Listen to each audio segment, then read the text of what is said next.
अगर किसी को भी भगवान का नाम लेने में अच्छा लगता है, आनंद आता है, या भगवान की कथा सुनने का मन करता है, अच्छा लगता है, तो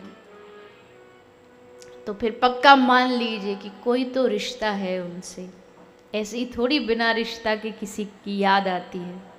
रिश्ता जहाँ होता वहीं तो याद आती है, वहीं तो उनका स्मरण होता है, वहीं तो उनसे मिलने का मन करता है। तो भगवान से मिलन का मन कर रहा है, भगवान की कथा सुनने को मन कर रहा है, तो इसका मतलब रिश्ता तो है। हाँ, थोड़ी अभी लालसा उस हद तक नहीं पहुंची, नहीं तो नजरों से नजरें मिला ना पाई, मेरी नजर का कसूर होगा। भगवान का कसूर नहीं है कि अगर उनकी प्राप्ति नहीं हो पा रही, तो कसूर अपना है। और हम भगवान का कसूर समझते, इसलिए बोल देते भगवान के घर देर है, अंधेर नहीं है। ये उन लोगों के लिए जिनको भगवान पे भरोसा नहीं, उनके लिए ये वाली लाइन, भगवान घर देर है अंधेर नहीं। किसने कहा भैया तुमको देर है उनके घर में? जानते हो ना, जब गजेंद्र ने बुलाया तो गरुड़ की गति उनको बड़ी धीमी लगने लगी। बोले तू जानबूझ के देर कर रहा है, तू जानबूझ के नहीं बढ़ रहा आगे। गरुड़ कह रहा है भगवान ऐसे कैसे हो सकता, हम हमारी दुनिया में सबसे तेज गति है और आप कह रहे हो धीरे। बोले नहीं, तू धीरे चल रहा है जानबूझ करके।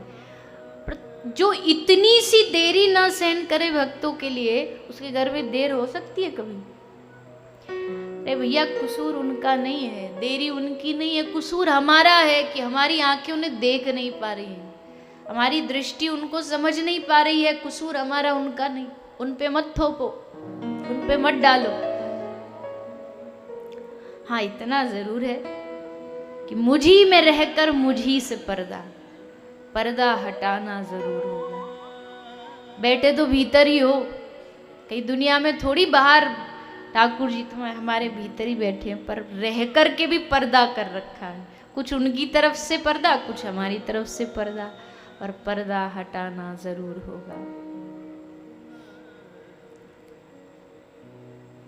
तो ये कथा हमारे भीतर चाह पैदा करे, हमारे भीतर इच्छा पैदा करती है, धैर्य पैदा करती है, हमारी खोई हुई श्रद्धा को वापस लौटा के लाती है, हमारे खोए हुए धैर्य को वापस लौटा के लाती है।